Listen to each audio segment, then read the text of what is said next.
शक्ति का तू प्रमाण है, शौर्य की कमान है, देश प्रेम में उठे कदम तेरे महान है, अस्तित्व से ही तेरे तो भारत की पहचान है।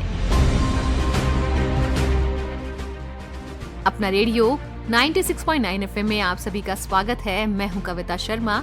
आप सुन रहे हैं हमारा विशेष कार्यक्रम देश की वीरांगनाएं। दोस्तों, भारत की आजादी को 78 साल पूरे हो रहे हैं। इस जश्न से पूरा भारत झूम रहा है। 15 अगस्त 1947 को हम सभी अंग्रेजी हुकूमत से आजाद हुए थे, लेकिन ये आजादी हमें इतनी आसानी से नहीं मिली थी। भारत ने खून पसीना एक करके अंग्रेजों से इस आजादी को पाया था। आजादी की इस लड़ाई में महात्मा गांधी, जवाहरलाल नेहरू, सरदार वल्लभ भाई पटेल का नाम सर्वप्रथम शामिल किया जाता है। लेकिन महिलाओं के बिना ये लड़ाई अधूरी थी। जी हाँ, भारत को आजादी दिलवाने में महिलाओं की महत्वपूर्ण भूमिका रही थी।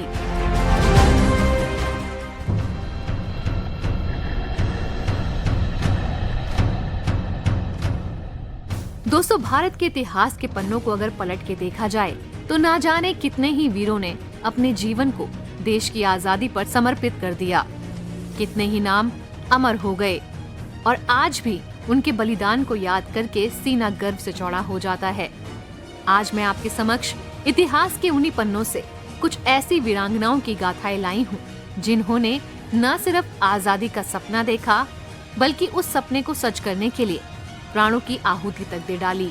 फिर भी इनके नाम और बलिदान की कहानी समय के काल चक्र में कहीं गुमसी हो गई। लेकिन आज आजादी के इस अमृत महोत्सव ने हमें अवसर दिया है उन नामों और बलिदानों को याद करने का और आजादी की क्रांति में उनके अमूल्य योगदान को जानने का। वीरांगनाओं की अनसुनी कहानी, हमारी जुबानी।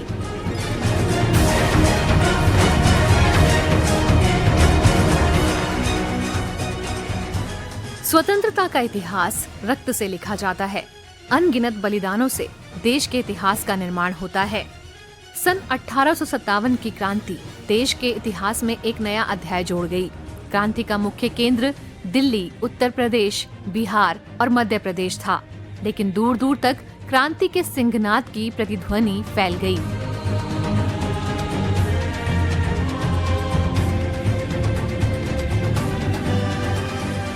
औरंगाबाद, जलपाईगुड़ी, पोरहट, संबलपुर, नारगुंड, कोल्हापुर और ढाका जैसे दूरवर्ती स्थानों पर भी भारतवासियों ने अंग्रेजों से डटकर लोहा लिया। सन 1857 के संग्राम में स्त्रियों का योगदान भी कम महत्वपूर्ण नहीं था। रानी लक्ष्मीबाई और बेगम हजरत महल के नाम से तो देश का बच्चा बच्चा परिचित है, परंतु कुछ अल्पज्ञात महिलाएं जैसे जैतपुर की रानी, धार की राजमाता, तुलसीगढ़ की रानी और रामगढ़ की रानी ने भी अंग्रेजों से डटकर लोहा लिया।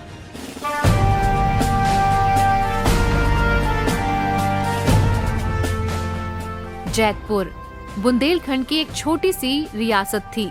इस राज्य के स्वतंत्र अस्तित्व को लॉर्ड एलनबू ने समाप्त कर दिया था। इतिहासकार पंडित सुंदरलाल के अनुसार जिसकी लाठी उसकी भैंस के सिद्धांत पर लॉर्ड एलनबू ने 27 नवंबर 1842 को जैतपुर के दोनों किलों पर अपना अधिकार कर लिया।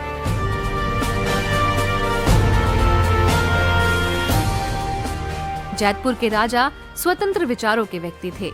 जैतपुर पर अधिकार स्थापित करने के उपरांत अंग्रेजों ने वहां के शासन की बागडोर एक अन्य राजा के हाथों में सौंप दी। ये राजा अंग्रेजों के हाथों की कठपुतली मात्र था।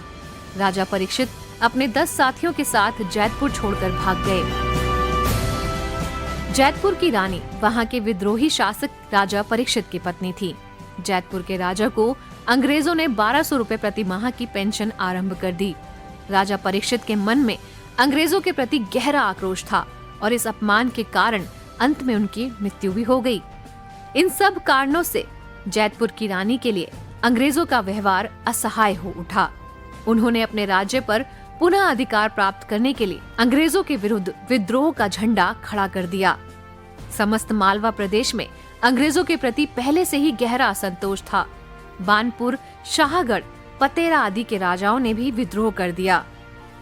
अब तेजपुर क्षेत्र में वहाँ की रानी भी अंग्रेजों के विरुद्ध हो गईं और उन्होंने भी विद्रोह का झंडा खड़ा कर दिया।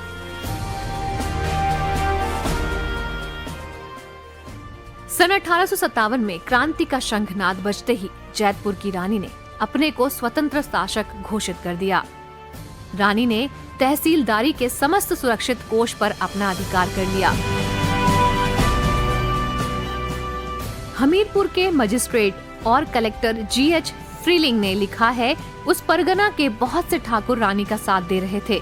दतिया के देशपत और कुर्ज प्रसाद भी रानी का साथ दे रहे थे। 30 दिसंबर 1857 के हिंदू पैट्रियट कलकत्ता के अंक में लिखा हुआ था, बुंदेलखंड क्षेत्र में समय समय पर विद्रोह की ज्वाला फूट पड़ती है। जैतपुर क्षेत्र में देशपत का प्रभुत्व है। इस प्रदेश में चारों ओर घना जंगल है और विद्रोहियों को पकड़ना सरल नहीं है। अंग्रेजों ने देशपत के पास अपने कई संदेशवाहक भेजे, परंतु उसने 7 में से 6 के टुकड़े टुकड़े कर डाले।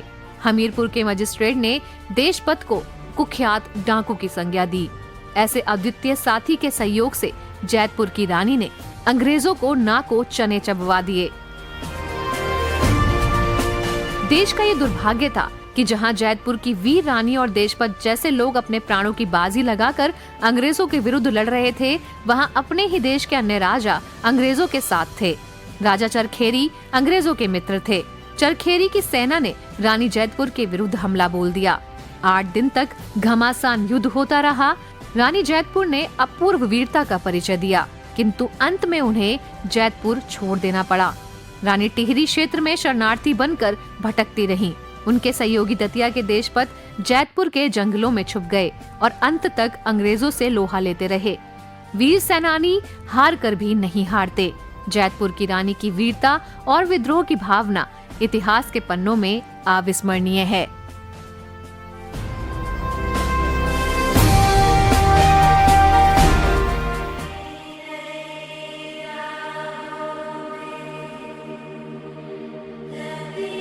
जैतपुर की रानी की ही तरह एक और रानी रही जिन्होंने आजादी की लड़ाई में बढ़ चढ़ कर हिस्सा लिया, और उनका नाम है रानी द्रौपदी बाई। रानी द्रौपदी बाई जैसी वीरांगनाओं ने देश के इतिहास के पन्नों को उज्जवल कर दिया है। वो धार क्षेत्र में अंग्रेजों के विरुद्ध क्रांति की आत्मा थी। धार मध्य प्रदेश में एक छोटा सा राज्य था जिसका क्षेत्रफल लगभग 2500 वर्ग मील था। राज्य की राजधानी का नाम भी धार ही था। 22 मई 1857 को धार के राजा के हैजे से मृत्यु हो गई। मृत्यु की पूर्व संध्या को उन्होंने अपने छोटे भाई आनंदराव बालासाहब को गोद ले लिया। उस समय आनंदराव बालासाहब की आयु 13 वर्ष की थी। राज्य कार्य को सुचारू रूप से चलाने के लिए भूतपूर्व महाराजा की बड़ी रानी द्रौपदी बाई ने अपने को अल्पवयस्क राजा का प्रतिसंरक्षक घोषित कर दिया। 28 सितंबर 1857 को अंग्रेज सरकार ने अल्पवयस्क आनंदराव बालासाहब को धार का राजा स्वीकार कर लिया। इतिहासकारों का मत है कि डलहौजी ने भारतीय राजाओं को गोद लेने के अधिकार से वंचित कर दिया था। इसीलिए असंतुष्ट राजाओं और तालुकोदारों ने अंग्रेजों के विरुद्ध युद्ध में भाग लिया।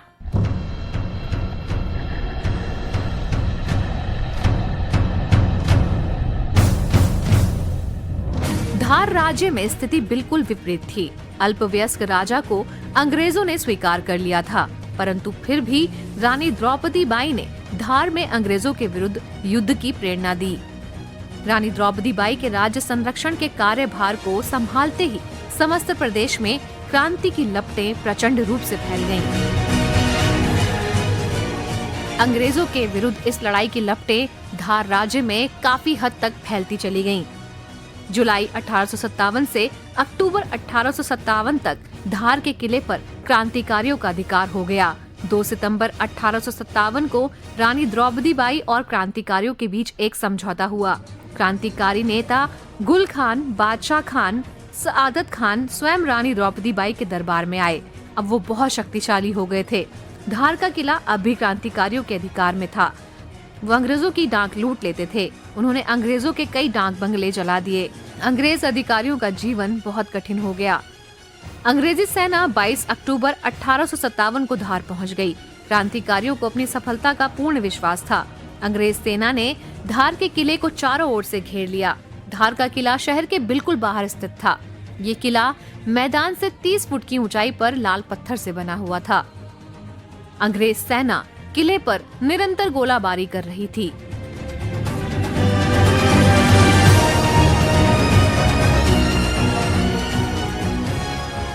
क्रांतिकारी सेनानियों ने रानी द्रौपदी बाई व राज दरबार के नाम पर बाहरी राज्यों से सहायता प्राप्त करने का भी प्रयास किया। अंत में किले की दीवार में दरार पड़ गई। ये दरार चौड़ी होती चली गई और अंग्रेज सेना किले के अंदर घुस गई। क्रांतिकारी सैनिक गुप्त रास्ते से बचकर निकल गए। धार के किले की दीवारों पर गोलों के निशान और क्रांतिकारियों द्वारा प्रयोग में लाया गया गुप्त रास्ता आज भी देखा जा सकता है। कर्नल ड्यूरेंट ने अधिकार प्राप्त करने के उपरांत धार के किले को तहस नहस कर दिया।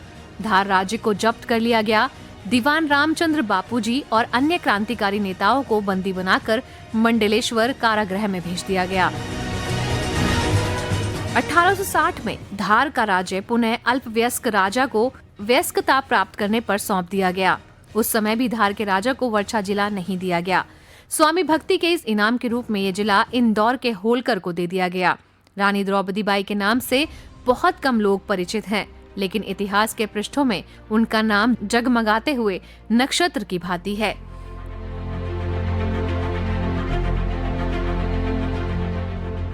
सन 1857 के स्वतंत्रता सेनानियों के अदम्य उत्साह और अपूर्व बलिदान की कहानी सुनकर आज भी मन प्रेरणा और श्रद्धा से भर उठता है और हृदय श्रद्धा से नतमस्तक हो जाता है।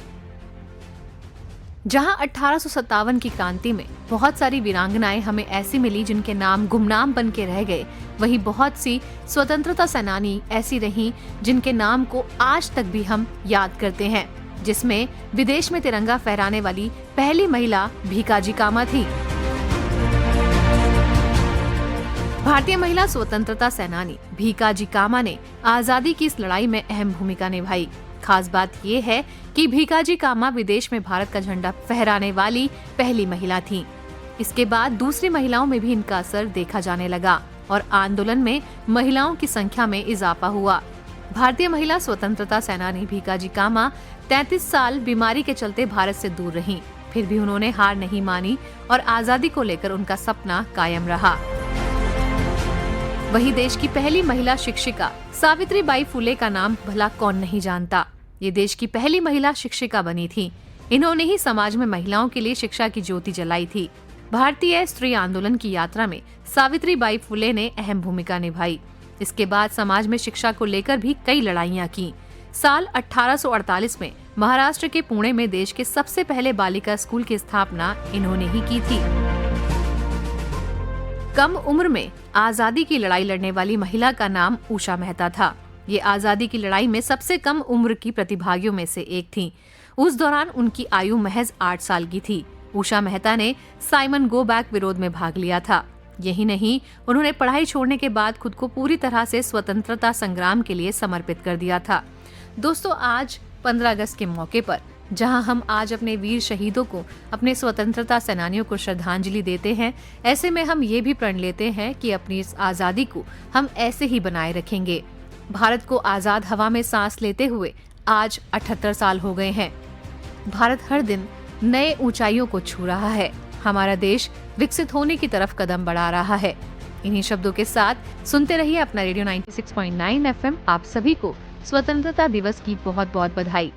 नमस्कार। वतन हमको तेरी कसम, तेरी राहों में जहाँ तक लुटा जाएंगे।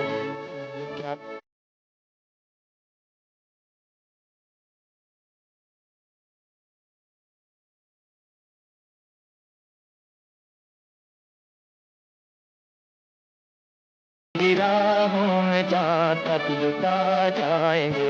ऐ वतन, ऐ वतन।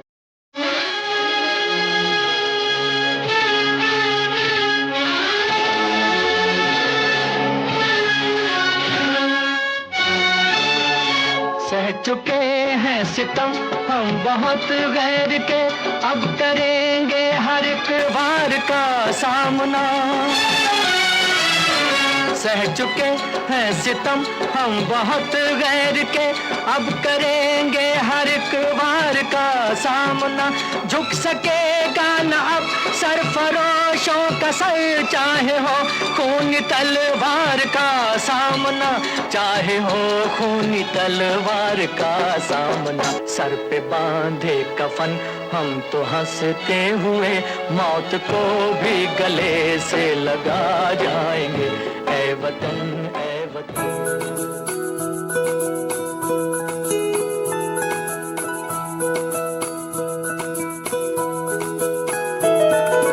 मेरी ख्वाहिशें मेरे अरमान मेरा बस यही सपना, जिंदगी में हर कोई समझे हम सफर मुझे अपना अपना बस अपना।